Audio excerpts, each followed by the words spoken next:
Um, I think we are ready to start. I will moderate in English. Apologies if anyone overheard our conversation earlier. We were not aware that it was broadcast, so if you heard anything about cocaine, it's just a joke, because those of us who are jet lagged and just had lunch were looking for answers. I would like to, first of all, thank all the people that, again, have produced this conference. And I would like to thank the unknown soldiers in the back, Noor Juda and Samia Razoui, who are tweeting the conference constantly. If you go to the Asfari Institute or Jadaliya's Twitter account, you'll see a very interesting list of comments from the conference that we will later use to include in the report on the conference. This panel is actually extremely interesting, and I'm very happy to be moderating at this point. I would like to introduce our speakers, and I will start from my right to the left. First, Tariq Dana, who apparently did not have much sleep because he was stranded or kept at the border in here in Lebanon at the airport. In Lebanon. Shukran authorities. Will be speaking on structural transformation of Palestinian civil society. Dr. Tariq Dana is a senior researcher, fellow at Ibrahim Abu Lughod Institute of International Studies, Beirut University, and policy fellow for the Palestinian Policy Network, Al-Shabaka. Next to my left, we have Salam Al-Kawakibi, speaking on past and future of Syrian civil society. Mr. Al-Kawakibi develops and coordinates the Arab Reform Initiatives research projects.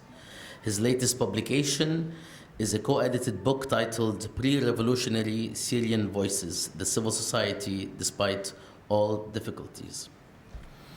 And then to my far left is Leila Hilal, speaking on Between Neglect and Interference, the impact of foreign policies on the development of Arab civil society, the case of Syria. There is a little typo here. I'm glad I caught it. Leila Hilal is a senior research fellow at Ibrahim Abu Lughod Institute of International Studies. And that's not just the typo, that's actually a big typo, because I only caught the name being repeated, but apparently Tariq Dana's bio is repeated. So Leila Hilal, we need some support from you to introduce yourself, because I don't have your bio in front of me. Shall I do that before I speak? You can do this now. Okay. I'm... you have half an hour. I have So I'm here as a senior fellow at the New America Foundation, a research institute based in Washington, D.C., and my experience, I've been in the Middle East. I've worked with UNRWA for several years, doing strategic advising, and I've also been engaged on the Syria conflict for quite a while in the context of politics, analysis, and networking with civil society. So I'll leave it at that. Thank you. Okay, so if you want to follow the hashtag that we are using to tweet the conference, it's hashtag AICC 2015. Asfari Institute for Civil Society and Citizenship, but the S is silent, 2015. We'll start with Professor Tariq Dana, and everyone is asked to keep their comments to 15 minutes, and we will interrupt them at 13 minutes to give them a 2-minute warning. Shukran Bassam, and many thanks also for Al-Asfari Institute for the invitation, and excuse me because I'm really exhausted because of what happened at the airport. I've been stopped for 10 hours, so I suffer from lack of sleep, so I will try to focus as much as possible. And I was supposed to speak in Arabic, but I will present in English, given that the paper is written in English, which deals with the structural transformation of Palestinian civil society, which happened in the early 1990s, roughly since the initiation of the Oslo peace process at that time. The early 1990s marks a watershed between two versions of civil society in Palestine, separated by a systemic process of structural transformation that engulfed its multiple levels, functions, and structures. The first civil society version emerged in the pre-Oslo era in the decades of 1970s and 1980s, and was deeply rooted in the national liberation movement, and was particularly represented by a group of mass-based movements, such as women movements, student movements, blocs, labor unions, cultural centers, and cooperatives. The second version, which dominated the post-Oslo era, has been featured with an increasing professionalization toward a foreign-funded professional NGO sector. The presentation is divided into two parts. The first identifies three interrelated factors that contributed to the molding of civil society structural transformation. These factors are first ideological, predicated on neoliberal globalization. The second is political, which is associated with the Oslo peace process. And the third is financial and is based on the role of international donors. The second part comparatively discusses four opposing dimensions of the structural transformation and exposes multiple contradictions between past and present versions of civil society in Palestine. These dimensions are the organization's agenda, relations with the grassroots, the status of politics, and the production of knowledge.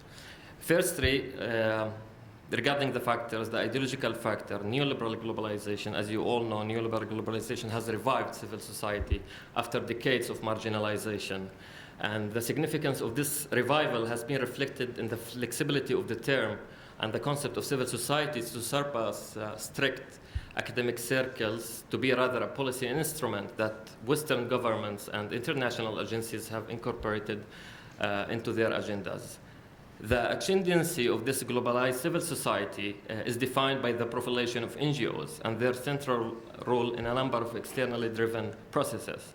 The restructuring of the state role in the development process has left a wider space for NGOs and has contributed to the multiplication of their areas of specialization and broadened their geographies of intervention, particularly in Global South.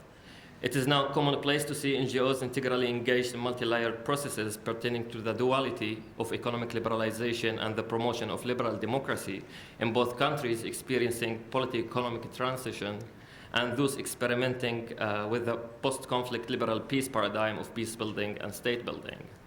The second factor, political one, is the Oslo process, which signifies the shift from the face of the national liberation struggle to the face of a Western-guided peace-building process, which invariably implicated multi-layered processes of political, economic, and social and institutional reconfigurations that typically can be perceived in post-conflict settings. Therefore, local civil society has been restructured to carry out predefined tasks in service of the peace process. The Oslo process, therefore, enforced a conditional political framework to which local civil society ought to refer for redefining their interaction with the political dynamic on the ground. Thus, a large number of local organizations had to adapt to the Oslo political equation by replacing major political assignments previously associated with the dynamics of anti-colonial struggle with apolitical approaches based on the politics of peace building. And the third factor, which is financial and based on the intervention, external intervention, especially by international donors. Foreign aid to the occupied territories has been driven by the support to the Oslo process, whereby the injection of aid for the promotion of economic prosperity and efficient state apparatus and the democratic civil society favorable to the peace process would be likely to yield successful outcomes. It was in this context that Palestinian civil society underwent a systemic process of structural transformation during the 1990s. In particular, the situation that donors found in Palestine was one of a weakened national liberation movement, which increasingly was withdrawing from overt political activism. And this in turn facilitated the inclusion of Palestinian organizations in the mainstream discourse on civil society that was fashionable at that time. Regarding the dimensions, first we have the first dimension, which is the national agenda versus globalized agenda. The structural transformation entailed a substantial shift in the organization's agenda, which has been mirrored in the general characteristics of civil society, its discourse, worldview, functions, representations, and modes of intervention. Whereas the earlier pre-Oslo period refers to a set of principles, discourses, practices, and objectives predicated upon overall Palestinian identity and the national liberation project, the post-Oslo globalized agenda refers to the changing pattern of agenda setting, which is dominated by globally informed perceptions and discourses. Before Oslo, the national agenda constituted a pillar of Palestinian mass-based movements and systemically shaped the movement's discourses and objectives in a manner that appropriated the principles of national liberation movement and incorporated them in their organizing on the ground. Accordingly, civil society functioned closely with the political parties and social constituencies in almost every town, village, and refugee camp, and which allowed them to identify agendas based on the peculiarities of the local context, and allowed them to introduce a set of innovative mechanisms combining political with socio-economic dimensions as a defining feature of the organization's modus operandi. Following the Oslo Accords and the pouring of Western aid to civil society actors, various local organizations underwent a profound reconfiguration of the institutional structure and the redefinition of the organizational and functional agenda so as to be in conformity with the Oslo framework. Accordingly, these organizations diverted their agendas to serve the peace process by administering a wide assortment of projects more suitable for post-conflict context. And this is another misconception that international donors consider the occupied territories as post-conflict rather than being in a process of decolonization at that time in the early 1990s. This, anyways, deeply altered the organization's self-perception and the way in which they related to the national liberation movement and their previously active social constituencies. Palestinian NGOs readjusted their vision to accommodate external demands and began to increasingly identify domestic social problems and development requirements in compliance with the standards engineered by the international development industry, which tends to prioritize global solutions to the peculiar characteristics of the local context. The second dimension, collectivism versus elitism, which is one of the most striking dimensions of the transformation, which has been the dramatic decline of the decentralized grassroots activism and its replacement with a hierarchical structure narrowly defined by an elitist tendency. Before Oslo, the primary motive behind the formation of a wide range of mass-based movements was to transform the passivity of societal dispersion into a collective participatory dynamic against the Israeli colonial regime. During the 1970s, the power of traditional elites, tribal leaders, and landowners gradually was dislodged by the emerging young, politicized, and educated middle-class leaders affiliated with the National Liberation Movement, and who then marginalized the role of traditional charitable societies by establishing sophisticated networks of popular movements and committees. This development corresponded to the shift from passive resistance to a collective activism, which attempted to cope with the hardship imposed by the military occupation while organizing popular resistance and collective activism, and succeeded in this process to construct organic links with the grassroots and to address socioeconomic problems. After Oslo, the ascendancy of an elitist trend within civil society, characterized by an ideological closeness to and financial dependence on global actors, not only has contributed to a rapid detachment between NGOs and the grassroots, but also has redefined the mode of interaction in a manner governed by market logic. A major sign of this penetration stems from the identification of social constituency as target groups, clients, beneficiaries, which has become a key reference of NGOs' pronounced perception towards the populations. Also behind such identification lies standardized processes entailing proposal writings, fundraising, socioeconomic assessments, tables and statistics, reporting and evaluation, all of which regularly surpass any real engagement of the population in influencing decision-making or setting priorities. A key aspect of NGOs' elitism is the upward concentration of power in hands of few individuals. Many local NGOs have become personality-oriented to the extent that the name of their leaders dominates over that of the organization. Some Palestinian NGO heads have occupied their positions for nearly 30 years now. Paradoxically, as well, key donors concerned with the issues of democratization support such anti-democratic arrangements. The third dimension, politics versus anti-politics. The structural transformation reveals fundamental contradictions in the way these actors relate to politics, interpret political reality, interact with the dynamics of political change, or respond to the political status quo.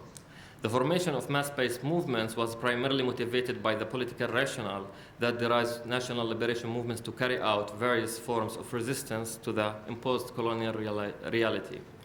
However, since the early 1990s, Palestinian NGOs have moved away from being a strategic politicizing machine to embracing political approaches and self-identification as neutral, independent, and nonpartisan, particularly concerning issues of an evident political nature, which inevitably necessitate political articulation and engagement.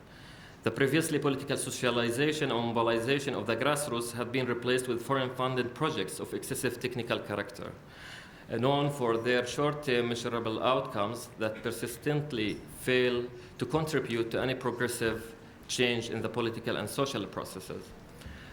The prevalence of an inward orientation toward capacity building, fundraising, transparency, communication skills, and technical modes of intervention, coupled with the rise of the NGO's technocratic elite, are all defining features of the depoliticized nature of the NGOs.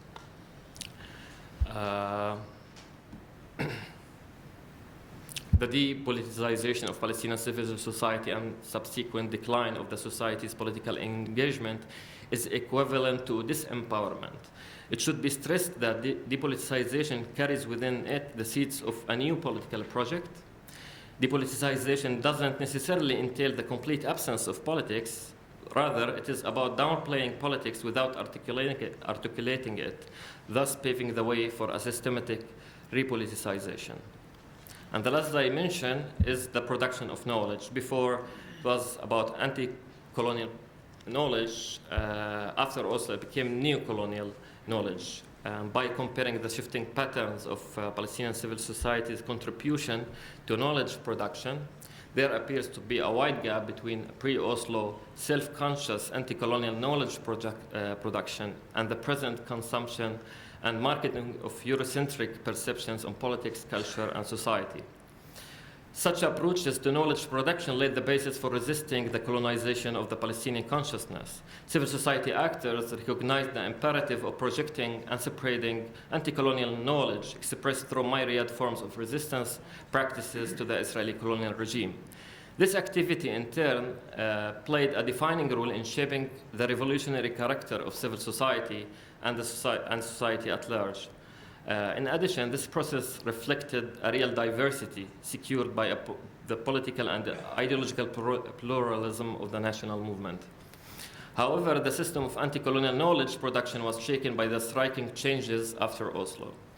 As the presence of NGOs increased, knowledge production dramatically shifted to the standardized body of knowledge of Western liberal institutions.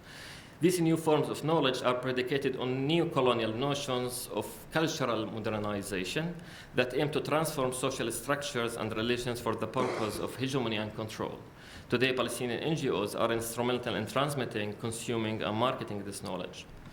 The NGOs not only produce knowledge that aims to narrow the definitions of civil society, they also produce a plethora of publications, research papers, conferences, and seminars that tend to alter local perspectives and provide the donor community with detailed information on the local context. In both cases, donor perceptions influence or directly interfere in the general orientation of knowledge production. I conclude here then. Thank you. I hope I'm done on time. 30 seconds. Thanks. He has 30 seconds more. Okay, then in conclusion,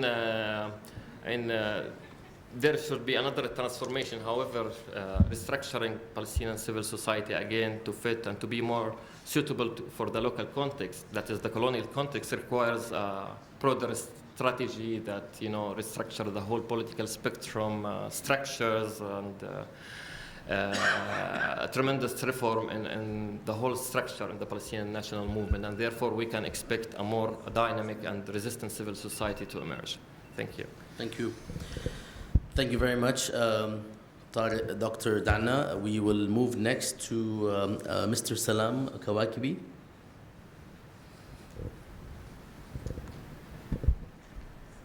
شكرا بسام.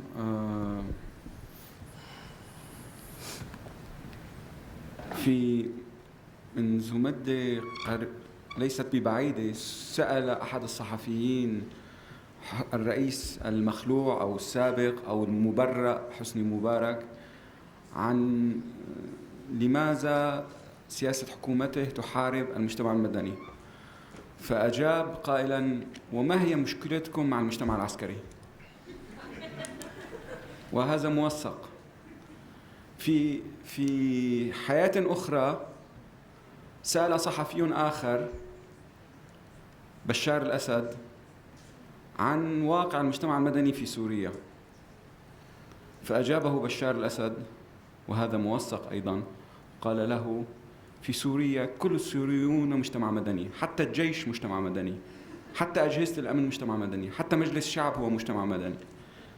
ننطلق من هذا الفهم العميق لمفهوم المجتمع المدني من قبل القيادات السياسية اللاحقة والسابقة، ونحن السابقون واللاحقون، للحديث عن الوضع السوري ووضع المجتمع المدني في سوريا. طبعا العمل الاجتماعي ليس مفهوما، ولا ندخل في المفاهيم طبعا، ليس مفهوما مستوردا وليس مفهوما غربيا سقط بالمظلة على هذه المجتمعات، عرفته سابقا. ولن نعود إلى حلف الفضول ما قبل الإسلام في مكة وكيف تعاضد الأشخاص فيما بينهم لمساعدة المحتاجين. هناك مفاهيم دينية، هناك مفاهيم قبلية، هناك مفاهيم عشائرية، ولكي نتوسع في المفهوم يجب أن نقبل طبيعة هذه المجتمعات ولا أن نحاول أن نسقط عليها طبائع مختلفة، ولو كنا مؤمنين بهذه الطبائع المختلفة، ولكن يجب أن ننطلق من الطبائع الأصلية للمجتمعات لتعديلها أو تثويرها أو تغييرها. فما سمي بالمجتمع الأهلي كان موجوداً، وخاصة في الحقبة العثمانية بشكل عائلي، بشكل مناطقي، بشكل قبائلي، بشكل ديني، ومن ثم تطور مع النهضة الثقافية والاجتماعية التي عرفتها سوريا نعم تحت الانتداب الفرنسي، وتطور إلى أندية ثقافية، أندية أدبية، جمعيات أدبية كانت هي النواة لتأسيس الأحزاب السياسية التي أتت بالاستقلال أو التي تصدرت المشهد السياسي بعد الاستقلال، مثل الكتلة الوطنية وحزب الشعب. كل هذه الأحزاب كانت ذات أصل جمعاوي، وكانت تستند إلى أندية ثقافية أو جمعيات أدبية وما إلى ذلك.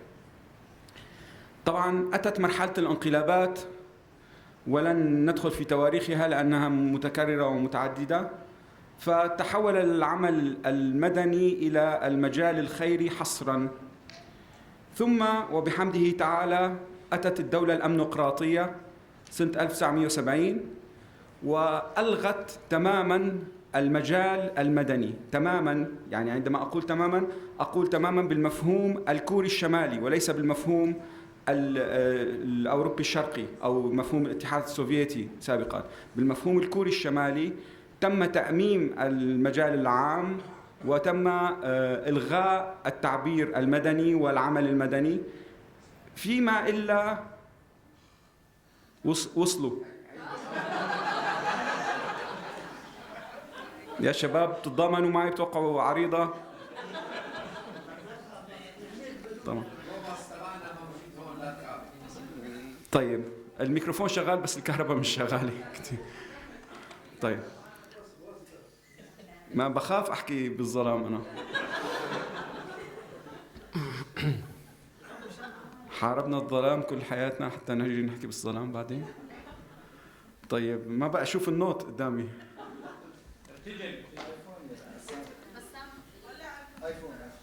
لا لا أوكي. لا تسلم فؤاد تسلم. لا كما ذكرت لا تمام كما ذكرت وصول. لا اوكي بس اوكي لا خلاص. صار توتر شوي بس مشي الحال.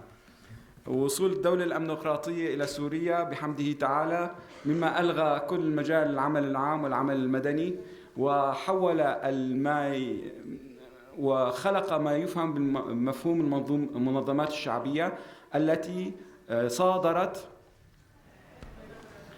صادرت هذا المجال العام وحاولت تأطيره منذ الطفولة منذ دور الحضانة إلى دور الكهولة. وبالتالي نشأت ما يسمى بالمنظمات الشعبية الأمنية التي أطرت المجتمع السوري وفصلت بين أعضائه وأفراده بطريقة عدائية، فصار الولد عدو أبيه والأم عدوة زوجها وإلى آخره. هذه من دعامات الدولة الأمنقراطية. وحتى أكون وفيا لصاحب المصطلح هو الدكتور الأستاذ السوداني المضطهد حيدر إبراهيم، وهو من مؤسسي مبادرة الإصلاح العربي وأوجه له كل التحية. هو الذي طرح مفهوم الأمنقراطية التي هي الدولة التي تتجاوز الدولة الشرطية أو الدولة العسكرية بمجالات عديدة، وأكبر تشبيه لها هي السودان، الجزائر وسوريا.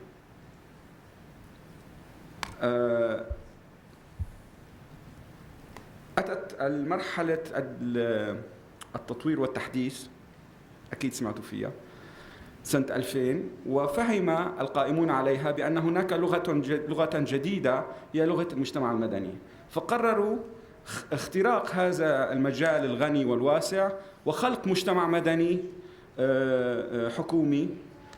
طبعا لن نخترع العجلة إذا قلنا أن هذا سبق العمل عليه في المجال الصيني، في المجال بعض الدول الأخرى وما يسمى الجونغوز، ولكن الحكومات العربية طورت في مفهوم الجونغوز فأضحى مفهوم فلونغوز First Lady Non-Governmental Organization أو رونغوز Royal Non-Governmental Organization، وعرفتها المغرب والأردن، أما الفلونغوز فعرفتها سوريا ومصر بشكل قوي.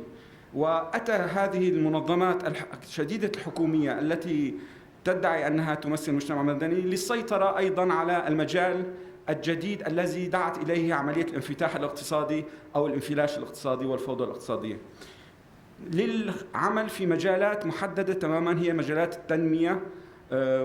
ومع ذلك المفهوم السياسي كان مضطهدا في هذا المجال، وكان العمل في هذا المجال صعبا جدا حتى في مجال التنمية، لأن لا يمكن فصل القطاعات عن بعضها البعض. الدول المانحة، ولا أذكر منظمات مانحة لأن فترة الدول المانحة، تعاملت مع نمطين من المجتمعات المدنية. المجتمع المدني شديد الحكومية وهو ما ذكرته، والنمط الآخر الذي تعاملت معه في سوريا هو ما أسميه المجتمعات المدنية المناسبة للآخر، أو مجتمعات الكوكتيلات ومجتمعات استقبالات السفارات، حيث الآخر يشبهنا كغربيين، يتكلم لغتنا ويشرب شرابنا ويأكل أكلنا، ومن الأفضل أن نساءه غير محجبات، وبالتالي نعتبره نحن كغربيين نستسهل الموضوع، نعتبره مجتمعا مدنيا ونتعامل معه، وهو إن كان فعلا ممثلا لجزء بسيط من هذا المجتمع المدني، ولكنه للأسف ليس ممثلا شاملا للمجتمع المدني، مما ينقلنا إلى مفهوم المجتمع المدني الديني الذي تم تجاهله بشكل قوي، مما أدى إلى تطرفه. هذا التجاهل ندفع أثمانه حاليا، لأننا نخبتنا القديمة تتحدث عن المفاجأة في ظهور هؤلاء في بلادنا، وكأنهم أتوا من المريخ، وكأننا لم نعرفهم، لأننا لم نرد أن نعرفهم ولم نرد أن نراهم. وبالتالي اكتشفنا الآن أن 80 إلى 85% من مجتمعاتنا هي مجتمعات محافظة تميل إلى التدين، والتدين يحتاج إلى بعض سوء الإدارة أو بعض سوء النية أو بعض سوء التمويل ليصبح تطرفاً. وبالتالي نكتشف أشياء كان مفترض علينا أن نتنبه لها مسبقاً. أتت الثورة السورية، والتي سيختلف البعض على تسميتها، ولكننا نتفق على مسار ثوري انحرف لم ينحرف، لن ندخل في هذه المتاهات. أتت بانبثاق عمل مدني جديد أساسه ليس فقط الإغاثة والعمل الإنساني والعمل الطبي، ولكن أيضاً ما يسمى بالتنسيقيات ولجان التنسيق المحلية التي كانت قائمة على تنظيم المظاهرات، وكانت قائمة على تنظيم الأحياء وتنظيم الشباب والنساء وكل المجالات، في ظل غياب فظيع لكل القوى السياسية المعارضة التي كانت غير قادرة على أن تقوم بدورها المدني أو دورها حتى التأطير السياسي لهذه الحركات الاحتجاجية. وبالتالي تطورت الأعمال، أتت نخبة جديدة لم تعترف بالنخبة القديمة، لأن النخبة القديمة تجاهلتها طوال عقود، عاشت على أبراج عاجية تجاهها، تفاجأت النخبة القديمة بما حصل وهاجمت ما حصل لأنه غير مؤطر من قبلها هي، وبالتالي فهي اعتبرته شيئا غير مقبول، أو في أحسن الأحوال حاولت اللحاق به والركوب عليه. هذه المنظمات المدنية الجديدة التي لا تخضع لأطر تقليدية وليست في وضع نستطيع أن نعرفها كما نعرف المنظمات غير الحكومية بشكلها الدقيق، طورت العدد الجمعيات المدنية في سوريا الذي لم يكن يتجاوز 1500 جمعية، لا يعمل منها إلا بضع المئات، 1500 جمعية مسجلة ولكن لا يعمل منها إلا بضع المئات في المجال الخيري والمجال التنموي والمجال البيئي، إلى ما يقارب 5000 منظمة غير حكومية مسجلة وغير مسجلة، ومجموعات شبابية وإلى آخره داخل سوريا وخارج سوريا. وهذا أدى إلى التعلم من خلال الممارسة ودخلت على الخط طبعا بعض الأطراف لتأطير هذه الجماعات، لتعليمها طريقة الإدارة وطريقة تقديم المشاريع وطريقة إدارة المحاسبات وما إلى ذلك. وهنا دخلت بعض المهنية في هذا المجال، ولكنه مجال أساسي بني أساساً على تجمعات عفوية وليست قائمة على أسس مهنية. في الدقيقتين الأخيرتين أتحدث عن مفهوم عملية إن اعتبرنا أننا في مرحلة انتهاء أو في مرحلة ما بعد انتهاء الأحداث في سوريا، إعادة الأعمار، بناء السلام. نعتبر أن المجتمع المدني هو الأساس، ولكن نضيف أحياناً أن هذا الأساس يجب أن يعتمد على حيادية المجتمع المدني. وأنا أعتقد أن هذا هروب من واقع وهروب من حقيقة، لأن المجتمع المدني الذي كان في صلب الحركات الاحتجاجية لا يمكن أن يكون حيادياً أمام ما يحصل في الساحة السورية، وهذا طبعاً خاضع للنقاش، ولكنه طبعاً بعيد تماماً عن مفهوم المجتمع المدني الذي تعلمته والذي عاش في كثير من المراحل التاريخية ليس في سوريا، فلن نعيد اختراع العجلة أيضاً نحن في سوريا. هناك مفاهيم أساسية في عمل المجتمع المدني غائبة عن المجتمعات المدنية العربية بشكل عام، وهو مفهوم المسؤولية الاجتماعية ومفهوم العمل الجماعي ومفهوم النخبة والنخبوية.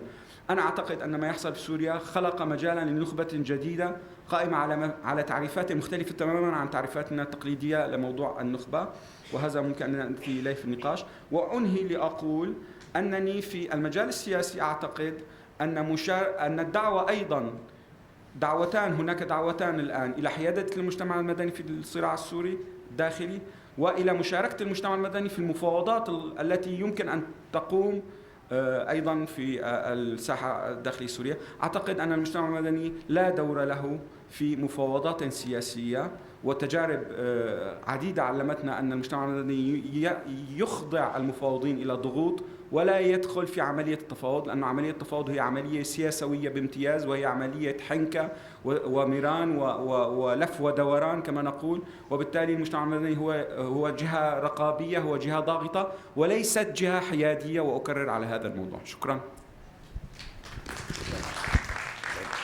بعد معك 30 ثانية على فكرة لأنه عشان الكهرباء انقطعت. Our speakers today have been, or at least on this panel, have been extremely disciplined, so I really appreciate this. This increases the pressure exponentially on Leila Hilal to match the... A long dissertation. Please. So I'll speak to the interplay between foreign policies and the development of civil society, specifically Western foreign policies and Syrian civil society. But just a couple of disclaimers, and the first one is that I'm not as funny or as attractive as Bassam Haddad. The second one, of course, is that I am not an academic, and I speak from my vantage point of observing events. So with that, I'll mention a few general assumptions that inform how I think of this interplay. And the first is that foreign funding is a necessary evil. This isn't my personal preference, but what I've witnessed is that civil society groups in the Arab world are very, they reach out, they seek assistance because, one, they need material support to conduct activities, but also to scale up. And then often they're seeking outside assistance for purposes of public rhetorical endorsement, for purposes of protection by restraining states or other powers, seeking legitimacy, visibility, and/or solidarity. So that's one assumption. The second one is that funding has to be properly managed to mitigate the harmful effects. For instance, you cannot let donors lead the priorities, and you have to avoid corruption, which can be defined in various ways. And so there has been, I think, a long struggle with these two factors. One, the necessity of foreign funding to support work against the need to really to manage its harmful impacts. And I think different countries in the Arab world, different civil societies have had more experience managing this process than has Syria, which was very suddenly thrust into this new relationship with foreign donors. So then I would also say that there are some general variables that we need to be thinking of when we consider this question of foreign funding. And that is, one is that there is a difference between funders, and they produce different challenges or effects that need to be managed. There's governments, and they differ from foundations. And within the category of governments, you have Western governments, you have European, the US with its vetting requirements versus Scandinavian countries, which are much more lax in their requirements. Humanitarian organizations or solidarity-based groups like Oxfam it is also its own kind of funder. And then we have Islamists, and I'm not going to address so much the Islamist question, but it's obviously there are differences between these types of funders. And then I think geopolitics really matter in this question of the relationship between civil society and external funders. I think the US funding plays very differently in Tunisia than it does in Palestine, for instance. There are different interests at play, and that factors into to how the funder approaches support for civil society, and contrastly how civil society should manage its relationship with the funder. I'm not trying to be prescriptive here, but just reflecting on issues. Over the past 4 years of uprising and conflict in Syria, there has been a proliferation of Syrian civil society networks, organizations, and civic-led governance initiatives across both opposition and regime-held areas, as we have just heard. And the developments mark a significant departure from previous civic or civil society formations in Syria. Before, there was more of an emphasis in what was civil society defined. There was a heavy emphasis on personality-based opposition politics or informal networks and charities inside the country. Now we are seeing, along with this proliferation of activities, a range of sort of entities, from the very informal, where people just stand up and start cleaning an area, to more formal structures where people declare themselves an NGO with a name and a board and a membership, bylaws, etc. So that formalization of civil society is a new advent. And what is particularly interesting in the Syrian context, which is not unique, but very much driven by the circumstances, is the transnational character of Syrian civil society, which I think has often become a controversy about this debate between legitimacy on the inside versus the outside. But the transnational character of civil society, I think, can produce some important benefits, and is, of course, just an added layer of interest. So we have organizations that will be based or incorporated outside of Syria, but will have large networks inside, and also be working in coalition or alliance with different actors. There's now a high level of advocacy-based activity inside Syria and within these different transnational networks. And this has been, at least to date, driven in large part by a desire to inform the outside world of the atrocities that have been committed. And oftentimes the advocacy is to make the case for intervention, or alternatively to justify the action of one armed group or one side or the other. There's been a proliferation of project-oriented initiatives, especially where external funding is involved. And I think perhaps not uniquely, but specifically in the Syrian case, civil society is organizing itself against society writ large. So it's not defining its actions, not necessarily vis-a-vis the state. In other countries where the state is more solidified or legitimate, there's often NGOs act, or civil society acts as a monitor, as a weight against the state. But Syrian civil society is very much emerging as an entity that is trying to help reformulate the social contract between people and between people and the state. The phases of civil society and its evolution have sort of gone in parallel with the phases of the uprising / conflict. And I think today we are witnessing a phase of greater constituency mobilization and coalition building. And this is brought about in part because of pressures, I think, from donors that want to see more coordination, which is a positive thing, but it also, there's an organic aspect to it because as Salam mentioned, there isn't, I think, if I understood correctly, there is a strong interest amongst Syrian civil society to have an impact that goes beyond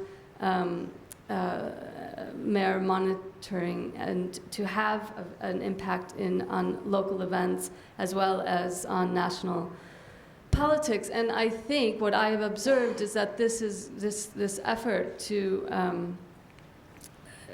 really impact developments is very much led by women. Syrian women are very much leaders in this effort. Now, the emergence of civil society has coincided with a substantial increase in Western aid and engagement with Syrians and the state of Syria and the conflict and the people. And I cannot say which one preceded the other. I do think probably Western involvement really followed Syrian activism, but that would be an interesting study to go deeper into. But comparing what was before and what is today, you had in the 2000s under George W. Bush a program of democracy promotion where there was an effort to shelter dissidents and give money, a small amount of money, to the tune of $7 to $12 million for very select opposition activity, done clandestinely and, again, highly individualized. This was not necessarily just because of U.S. programming and approach, but also because Syrians did not want to take the funds out of concern of being undermined or delegitimized by that funding. And of course that continues today, but it was particularly present before. Now we've gone from $7 to $12 million, sorry, that was for a period of about 5 years, to $330 million in a 4-year period. And that $330 million from the U.S. to Syrian civil society is going to a variety of initiatives, from CSOs and NGOs to local councils to individual initiatives. So that's a huge transformation impact. European funds also doubled, but I am not able to speak to them directly at this time. I think ultimately, though, the sums are not the main emphasis, and rather it should be more about the fact that the money coincided with new and increased forms of organizing and activism. And as I said, the aid was not necessarily the driver of the proliferation of Syrian civil society representation and activity, but international aid opportunities did impact the direction of a lot of activism. This was because, one, it was predicated on a particular stance toward the conflict, an interpretation of both the dynamics of the conflict as being sectarian, and also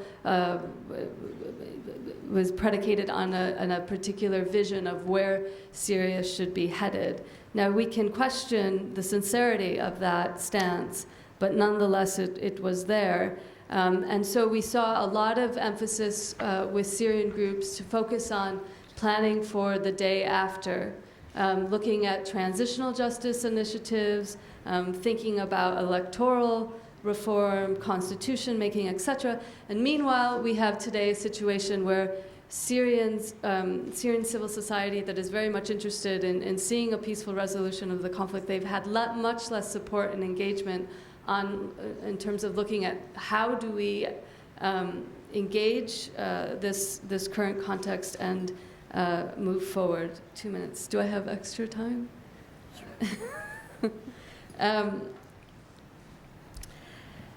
So the new encounter has enabled the production of a formalized transnational civil society elite with an ambition that reaches beyond advocacy towards rebuilding society, politics, and law. And I think that is, in summary, I'll skip over parts of what I had wanted to say, but in summary, I think that this presents a twofold challenge. One, for Western states and funders, they will need to figure out how to engage civil society, not just as beneficiaries of project money, but also as partners in planning strategy and working out a political approach. That also puts responsibility on Syrian civil society, not necessarily to adopt a neutral stand, but to maintain independence. I think that there is, I've heard that the NGO forum at the UN Security Council tried to impress upon states to take Syrian civil society perspectives into account, and they were met with the response, well, does Syrian civil society exist? And of course, for those who have been engaged in this sector, or those of you in the audience know that, yes, they do, and they are a very robust part of what is happening today, but they are not the ones that have been, they and their efforts are not the prominent focus, and so we have to figure out a way to address the need to stay independent, but increase visibility and engagement as in a partnership way. Thank you. Thank you very much, Leila, and the rest of the participants. I think it is now time to go to the floor. I will take a few questions at a time, and I would like to ask of you to introduce yourself and give us just your name and the institution you're speaking, you're from. We'll start over here.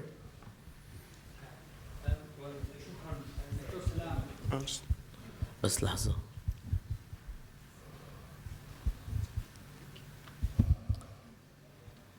محمد الحمد من مدير مركز الجمان لتمكين المجتمع المدني. دكتوري اسمح لي بالأول في التفاتك الدكتور سلام بالالتفات للمجتمع العربي أثناء الحديث عن سوريا. التفتت مرتين للمجتمع العربي من خلال ضرب أمثلة معينة. يمكن في نقطتين حاب استوضحهم من حضرتك أكثر. الأولى لفلينغو، وكان المثال على الأردن. I need more details about it because the idea عفوا لأنه فكرة الفيرست ليدي في الأردن هي غير موجودة، هي موجودة كمصطلح محصور حصريا لمصر. في أمريكا موجود، في مصر موجود. فمصطلح الفيرست ليدي organizations طيب برضو هاي كمان كان الشق الثاني من الملاحظة، حاب بس أصلح أكثر منها، وإذا في دوكيومنتيشن عليه بكون ممنونك. النقطة الثانية اللي حضرتك كانت على بالالتفاتة أيضا على أن إذا فهمتك صح كانت إنه كثير من الضغط على المجتمع المدني تجاهل الأحزاب الدينية، ومن هنا نستغرب، إذا بقدر أغير بالكلام حتى بس أعطي كلماتي أنا، نستغرب اللي بيصير الآن دينيا.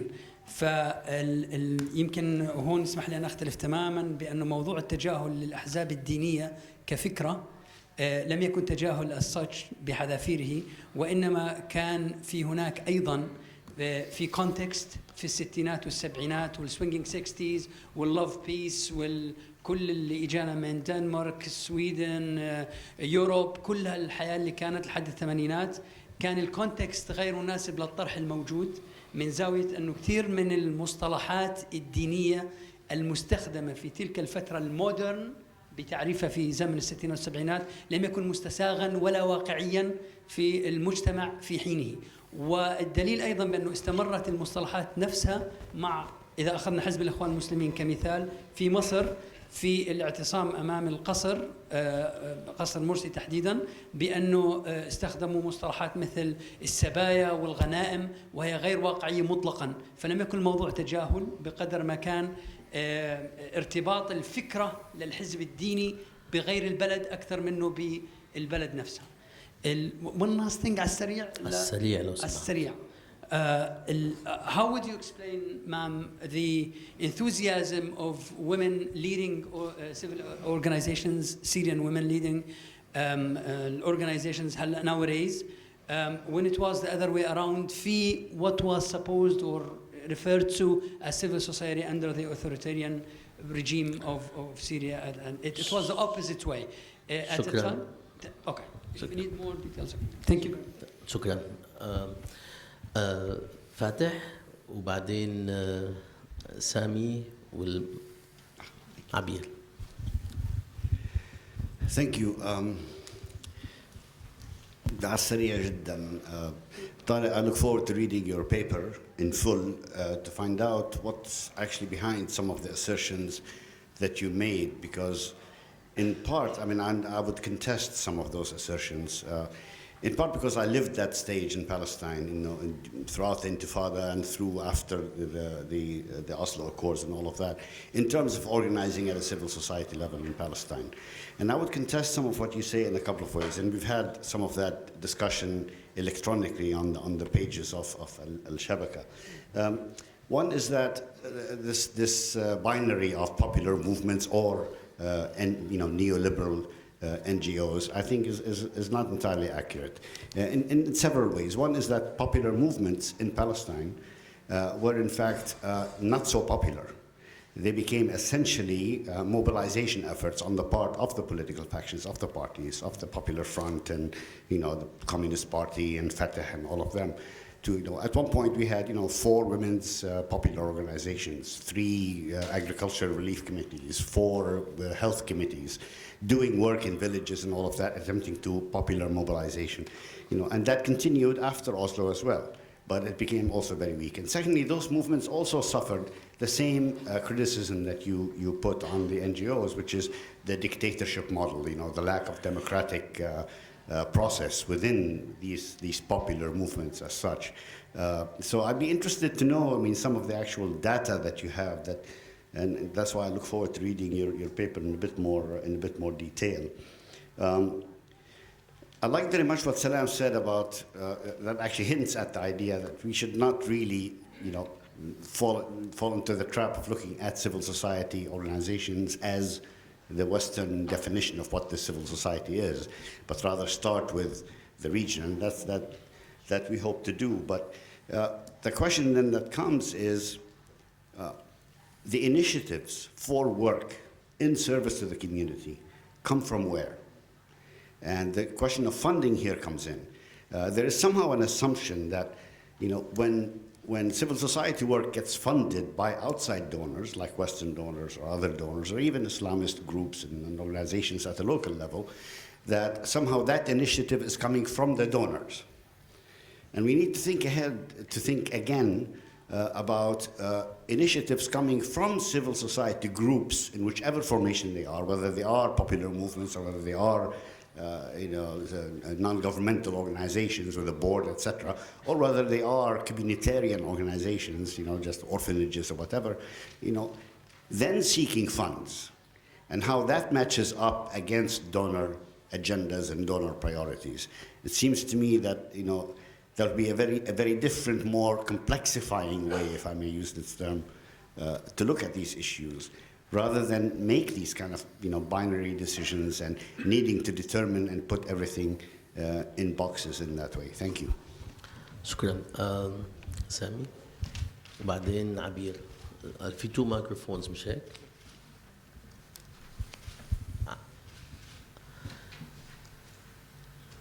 بعدين عبير.